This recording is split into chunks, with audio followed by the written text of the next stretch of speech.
I'm going to show how to make these standard stereo cards, the standard home style 3.5 by 7-inch stereo cards. So here's one I've made. You can see it's the same exact size. Now there's many different ways to make stereo cards. The traditional ones, they took a photographic print, one or two photographic prints. In this case, it's a single one. That black line down the center is part of the print. And then they cut it so that it had that shape. And then they glued it to a piece of cardstock. And the cardstock had the writing on it on the front and on the back. I do mine a different way. I use a single photographic print, but it covers the entire surface of the card. All the type is on the photo itself. And the back is also a single large print that goes right to the edge. But there's many different ways to do it. For instance, this maker has made two separate photographic prints. They've printed directly on the card, and then their backing has additional photographs that have been cut out and pasted to it, and more printing straight on the card. This person has made a single photograph that they've glued to their cardstock, but it doesn't cover the entire front of it. And then their back is also a printout, but it doesn't go quite to the edge. So there's all sorts of different styles. So again, the way I make them is to have the photo cover the entire front face and then a printout cover the entire back face. And it goes right to the edge. It's flush to the edge, and as a result, this is called flush mounting. And the way you achieve that is by actually making a larger card, front and back. Now, there's nothing on that one yet. And then after you've glued the artwork to it, you cut it. And these cut lines you can see right there. And then you'll end up with the photo going right to the edge. So let's see how we do that.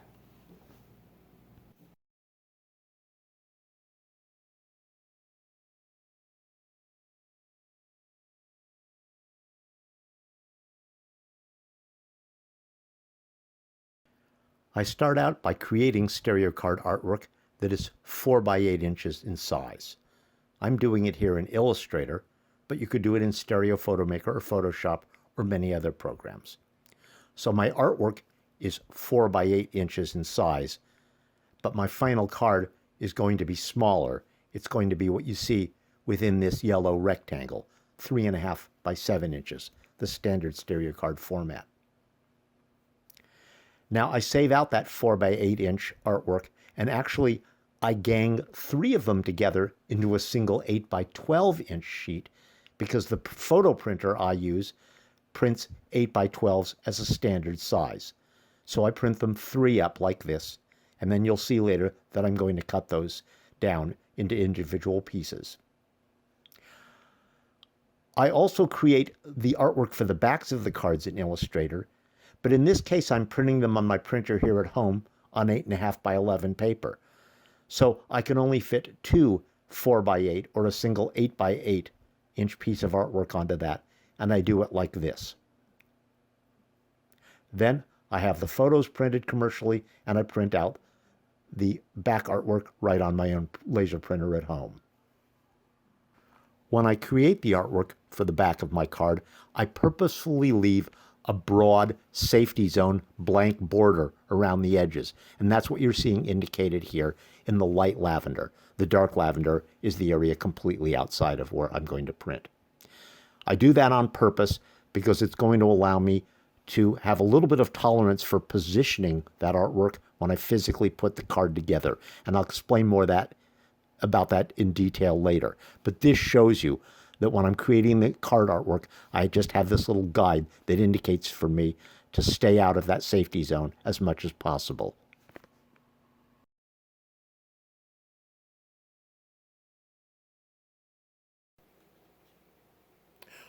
Once all that artwork is prepared, then everything has to be cut, all the adhesive has to be applied to it, then it has to be assembled together, and then the final trimming to finished size has to be done.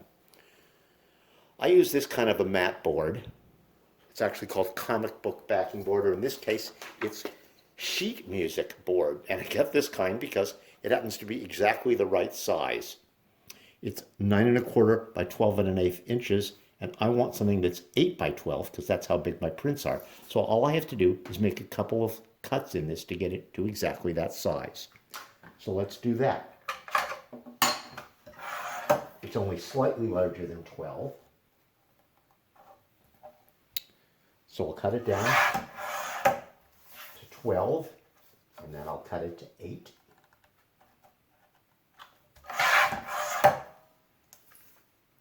And now I'm ready to go. Now, I apply my adhesive to the board rather than the artwork. It would actually be better to do it the other way around, but I have a little bit of a problem, and that is this unit that I use for putting the adhesive on it sometimes will wrinkle up my artwork, and I don't want it to wrinkle up my photos because they're expensive and I have to send out to have them done. So I put the adhesive on this rather than the photos, and this is too stiff for it to wrinkle it up. I also put the adhesive on the artwork on the back, but since I print those at home, if I ruin one, it's no big deal. I just print out another. So I'm going to apply the adhesive to this.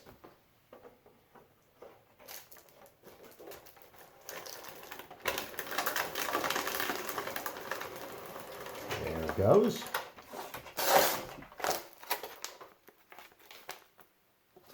And it did wrinkle it up a little bit. If this had been a photo, it would have ruined it. But it's okay because it's the cardboard. And now I'm going to cut this down to the finished size, which is 4 by 8 inches. Take this, put it back in my cutter.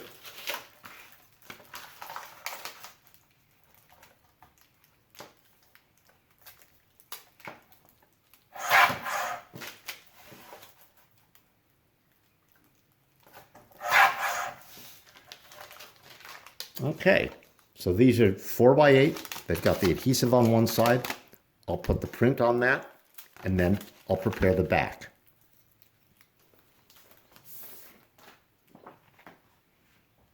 So this is my photographic print.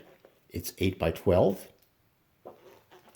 And I even put the cut lines right into the artwork. They're a little hard to see here because it's light, but these are the cut lines between each one. And then these are the final cut lines I'll use when I'm trimming it down to finished size.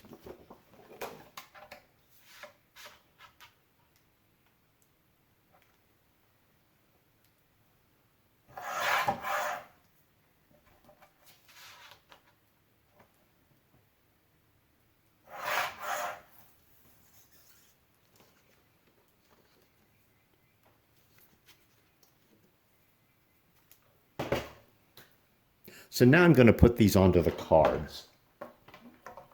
And to do that, I take advantage of the fact that this little guide thing here gives me a convenient thing to reference against.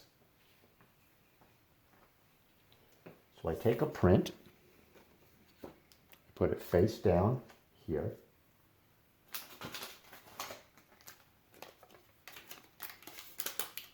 Then I strip this up, backing off, to reveal the adhesive. And I simply put it against the print.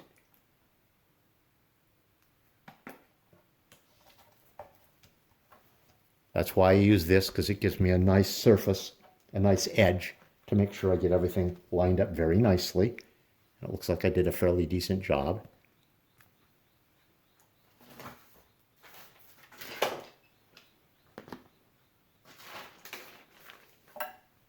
And then I burnish it down to make sure it's on there good and that there's no bubbles or anything else.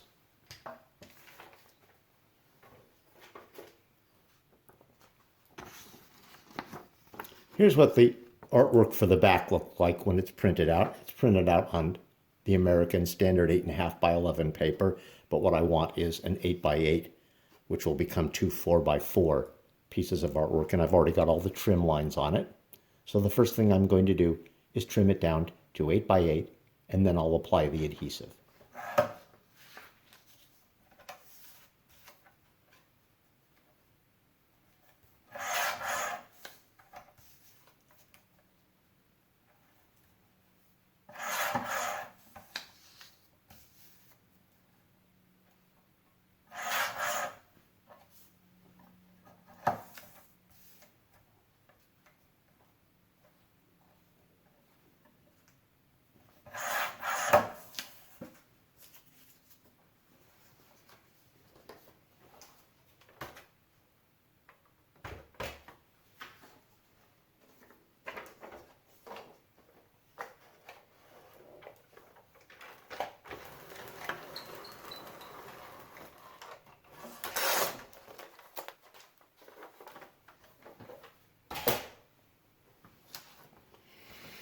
And after I've done that, I'm going to cut it so that I have the two individual 4x8 pieces.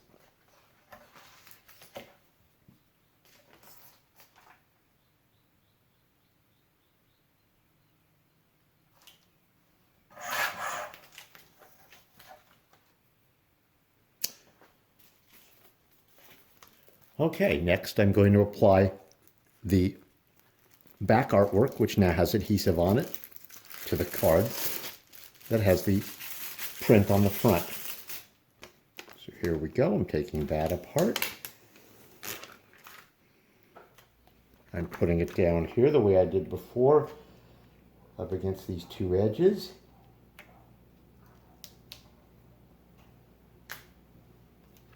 And then I take my card, position it,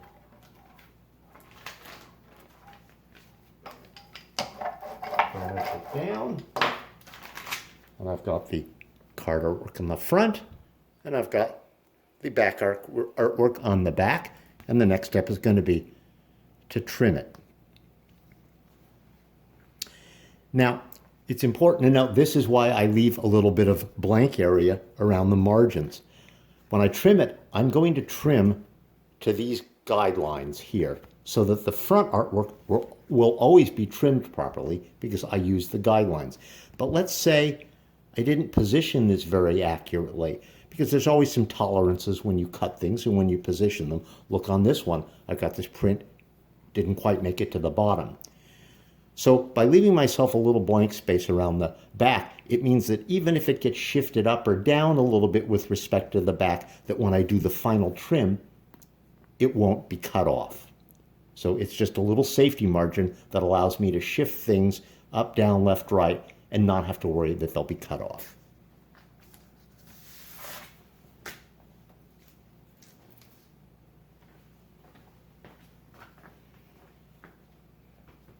Okay, so now I have my cards that are 4x8 with art on the front and the back, and I'm going to trim it to these cut lines to get my finished card, which will be flush mount.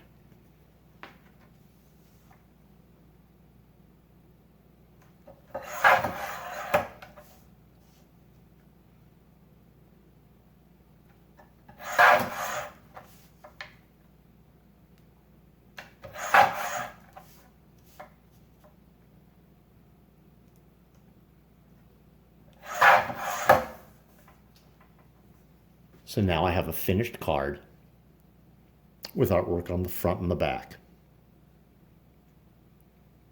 And the very final step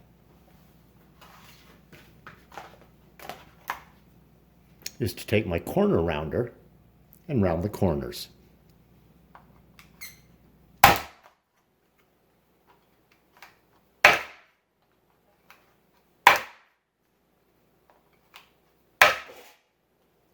And that's it. That's my finished stereo card.